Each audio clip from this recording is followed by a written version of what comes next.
इस कहानी में कई साक्ष्य विद प्रूफ यहां मौजूद हैं। तो दूसरी लेग हमारी चल नहीं पा रही। अभी दूसरी लेग में मेरा एक साथी था रिंकू, वो कर्म कांड कर करके भाग गया, लेग हो गई पूरी, बैठ गई, सब मामला डेड। अब मेरी वापस पोस्टिंग खुर्जा से मथुरा बुलाई गई। मागुर जी लोगों ने बोला अब तुम इधर ही आ जाओ। मैं इधर आया, मुझे नितिन जी जिंदा मिले, बाकी सब जा चुके थे। तो नितिन जी ने बोला राहुल का ये डिप्लोमा कंप्लीट हो गया, तुम इसे अपने संग लगा लो, अब 2-3 साल इसकी नौकरी लगने में, तब तक अगर तुम डायमंड बना सकते हो तो बनाओ, अभी मेरे ऊपर तो प्रेशर है, मुझे नौकरी करनी पड़ेगी। तो जे कर रहे नौकरी अपना बजाज एलांज में, पहले उसमें थे ये ICICI बैंक में, फिर उसके बाद बजाज एलांज में। तो राहुल जी हमारे संग कर दिए।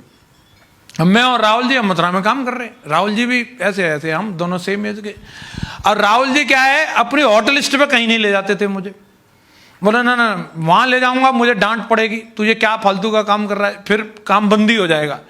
कहीं भी रिश्तेदारी में या कहीं होटल लिस्ट में नहीं लेके जाते थे। वो अजनबी लोगों को प्लान करवाते थे, कोई पार्क में मिल गया, कोई मेडिकल स्टोर वाला, कोई डॉक्टर, और ऐसे करके हमने कम से कम 1000 प्लान दिखाए। पूरे मथुरा जिले में कोई डॉक्टर नहीं छोड़ा जिसको हमने प्लान ना दिखाया हो, और एक भी डीडी नहीं आई।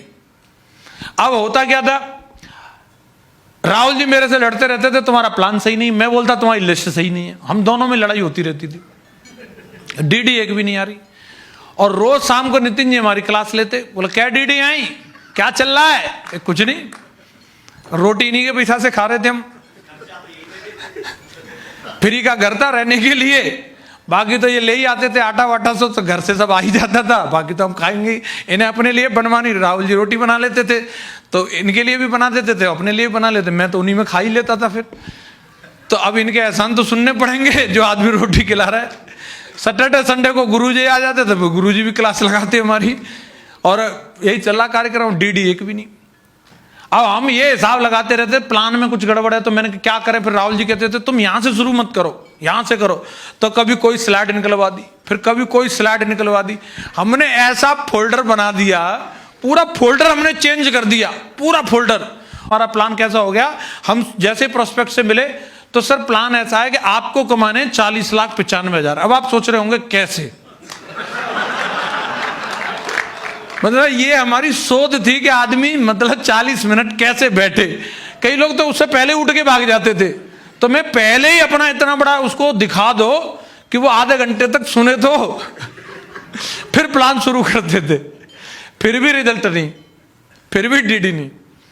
तो नितिन सर ने एक बंदे का हमें कांटेक्ट दिया कि कोई बंदा था, वो बोला ये हमारे यहाँ ऑफिस में आर ओ लगाने के लिए आया था, तो इससे तुम जाके मिल लो, हो सकता है ये ज्वाइन कर ले। उसका बंदे का नाम था लाल सिंह। तो उसे ढूंढ डांड करके हम उसे मिले। तो एक बंदा था, उसकी पार्टनरशिप में वो इंस्टीट्यूट चला रहा, कंप्यूटर, वो जो है कंप्यूटर सेंटर चला रहा, उसे जाके हमने प्लान दिखाया। लाल सिंह को प्लान बहुत बढ़िया लगा। अब बात ज्वाइनिंग की आई तो उसने बोला मेरे पास शरीर के अलावा और कुछ नहीं है, मैं तो फिर इसमें पार्टनर कैसे है, कंप्यूटर इंस्टीट्यूट में सलाह देने का पार्टनर हूं, मार्केटिंग पार्टनर। मैं तो खड़ा है यार, बोले एक आध एडमिशन करवा देता बस। उसमें वो वकील था, बहुत चालाक बंदा था वो, उसने क्या उसको इसी काम के लिए लगा रखा, तू एडमिशन लाता रहे, पर एडमिशन उसका फिक्स कर रखा था, और कुर्सी पे AC में बैठ रहा था, इसी से टाइम पास हो रहा था वो इतना खुश। पर बातें इतनी बड़ी बड़ी कह रहा, पूरा जिला मुझे जानता है, पूरे मथुरा जिले में कोई ऐसा गांव नहीं है जहां मुझे लोग नहीं जानते। अब फिर हमारी मीटिंग हुई, हम बैठे, गुरुजी बैठे, नितिन जी बैठे, राहुल जी बैठे। मेरे बंदा तो तैयार है जुड़ने के लिए, एक डीडी तो आ रही है, लेकिन उसमें है कुछ नहीं। तो बोले फिर क्या करें, मैंने कहा चंदा करके डीडी डालते हैं उसकी। तो गुरुजी बोले ठीक है भाई चंदा कर लो, जो मेरे हिस्से में आ रहे मैं दे दूंगा। हम पे तो कुछ था नहीं, हमने बोल दिया, मैंने हाँ ठीक है। तो पूरे पैसा गुरुजी ने और नितिन जी ने दिया। हमने बोला था वैसे 500 रुपये हम भी देंगे, दिए नहीं हमने, हम पे थे ही नहीं। तो बहरहाल लाल सिंह की डीडी लग गई, और लाल सिंह के संग मैंने काम शुरू किया, और वो प्रोस्पेक्टिंग भी करवाता था, लेके जाता था प्लान मिलान के लिए। लेकिन उसका बैकग्राउंड शर्मा जी से भी ज्यादा खराब था। वो नशे में एक लेवल और ऊपर था, वो भांग और खाता था। शर्मा जी भांग नहीं खाते थे, शराब पीते थे। शराब का ये रहता है कुछ समय में उतर भी जाती है, भांग ये है कि 3-3 दिन तक ना उतरे।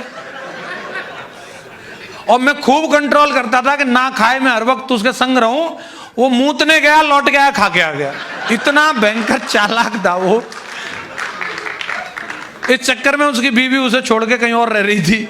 बहुत लफड़े थे उसकी जिंदगी में। उसकी भी काउंसलिंग करवाई हमने गुरुजी से। मैं उसके संग गांव गया, बरौली गांव था उसका इतना बैकग्राउंड खराब, जैसे हम घर पहुंचे उसकी मम्मी ने देखते उसे इतनी गाली दे रही उसकी मम्मी, मैं तो पीछे ही हट गया। तमाम दुनिया भर की तेरा ये कर दूं वो कर दूं फलाना डिगना, तमाम गाली उसको। अब मैंने शाम का टाइम रहे, मैंने कहा यार अब क्या होगा ना गुरुजी, जे बुढ़िया है भक्ति रहते, मैं यार बिंदास आदमी है।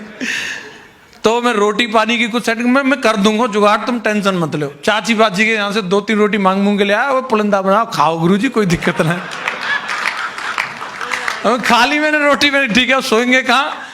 वो डोगरी बोले ओए घर में मत घुस जाइयो, तू भी ऐसे ही ते चेलो ऐसे ही है, वो मोह भी ऐसी समझ रही है, वो बंगड़ी बंगड़ी होगा। तो मैंने कहा, तो खरंजा पे एक पता नहीं किसकी चारपाई लाके डाल दी, बोले गुरुजी सो जाओ। और ना उस पर तकिया, ना बिछाने को, ना ओढ़, कुछ नहीं, खरेरी खाट। मैं एक तौलिया संग रखता था, मैंने मुंह से तौलिया लपेटी, मच्छर इतने खा रहे, मैं मुंह से तौलिया लपेट के शरीर को खा जाओ साले, तुम कान में भुन्न भुन्न मत करो। जैसे तैसे करके मैं वहां सोया, और जैसे ही मुझे नींद आई 5 बजे के आसपास, और तभी नल चालू, वहां लेडीज आ गई पानी वानी भरने के लिए, बगल में नल था। बोले जी कौन पड़ा है? बोले लाल सिंह का दोस्त है, ऐसे ही होगा कोई। मैं सुन तो रहा था पूरी में, क्या मेरे बारे में कह रही। मैं फिर शर्म की सौदा उठ गया, मैं चले यार, कभी 5 बजे न जगने वाला आदमी 5 बजे तक गया। मैं कहा क्या जुगाड़ है भाई, नहाना धोना फ्रेश हो, खेत में चल रहे हैं गुरुजी, वही सब व्यवस्था है। मैं ठीक है यार। तो फिर वहां से ले गया आगरा प्लान करने के लिए, सिकंदरा में उसके गांव का कोई दूध या दूध लेके जाता था, और वहां उसके यहाँ से ऐसे समोसे लेकर के एक बोला लो गुरुजी तुम खाओ, एक मैं खाऊं, फ्री में ही। मैं ये मारा मुरी करे तो बोला रहे कचूना कह रहा, मैं बात कर लूंगा, फ्री में समोसे खिला रहा, ऐसा बंदा। उसके अब मेरा क्या रहता था, बाकी दिन में सैटरडे संडे जो है मैं जाता था खुर्जा में काम करने के लिए, क्योंकि उधर वाली मेरी लेग चल रही थी, और वीक के मिड वीक में मैं यहाँ रहता था मथुरा में। तो मैं आया, मैं आकर के उसको फोन किया, मैंने कहा भाई शनिवार का दिन था, तो मैंने उसको फोन किया, मैंने आज चलो भाई प्लान व्लान करवाओ। तो उसके भाई का मकान बन रहा था टाउनशिप पे, तो उसने कही कि बोले गुरुजी भैया ने ड्यूटी लगाई है, ईंटन की तराई करनी है, मिस्त्री आएंगे काम करने के लिए, तराई करके ही जाएंगे फील्ड में। मैंने चल ठीक है मैं आता हूँ, मैं बाइक लेके मैं पहुंच गया, मैं तब तक तो तराई हो जाएगी, लेके पाइप लगा हुआ तुम्हारा। तो मैंने एक पाइप खोल लिया, थोड़ा जल्दी हो जाएगी, मैं भी तराई करवा देता हूँ, फिर फील्ड में निकलेंगे। बोला गुरुजी एक काम करो, पाइप तो एक ही है, तुम तराई करो, मैं जब तक घास छील दूं तुम बालू खलेगी। तो मैं पाइप लेके तराई कर रहा और वो घास छील रहा। तभी वहां से एक आदमी आया, मांग मांग कड़ी हुई, यहाँ गले पे पाउडर लगा हुआ, और आकर के मैंने उनको देखा, मैंने कहा नमस्कार। हाँ नमस्कार, मैं क्या करते सर? फौज में हूँ। सही है। जब तक लाल सिंह को पता चल गया मैं बात कर रहा हूँ उससे, तुरंत अरे फौजी साहब तुम हमारे गुरुजी तो मिलो जी, तुम्हें करोड़पति बना देंगे। और गुरुजी क्या कर रहे? ईंटन की तराई कर रहे। तो फौजी साहब अकड़ के पूछ रहे हाँ बोलो क्या है? मैंने कहा सर कहीं बैठ लें हम लोग।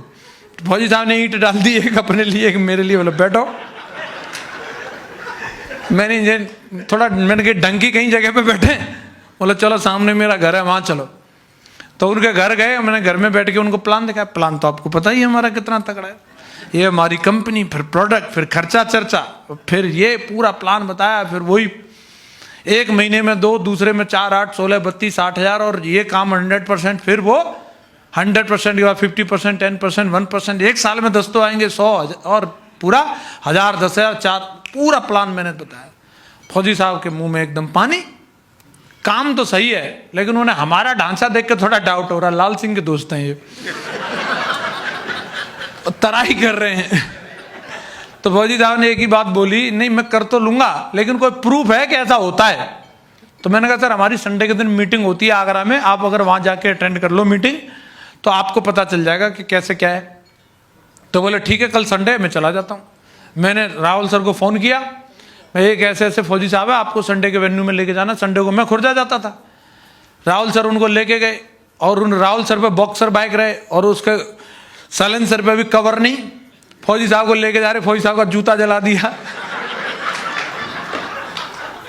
फौजी साहब रास्ते में फ्रस्ट्रेट हो गए, कैसी कंपनी मेरा जूता जल गया। मैंने तुम जाओ प्लान तो देखो पहले। प्लान देखा, वहाँ राधेश्याम फौजी साहब की टेस्टमनी हुई, बोला इनसे मिलवाओ मुझे। उनसे मिलवाया, बोला आप सर फौज में हो तो आई कार्ड दिखाओ। उन्होंने आई कार्ड दिखा दिया, बोला ये मेरे चेक आते हैं। वहीं से फ़ोन कर दिया उन्होंने, बोला ठीक है सर मुझे काम समझ में आएगा, मैं करने के लिए तैयार हूँ। सोमवार को हम पहुँचे और उन्होंने अपनी डीडी दे दी 15,000 की, और उनका नाम है ओमवीर सर, जो यहीं बैठे हैं।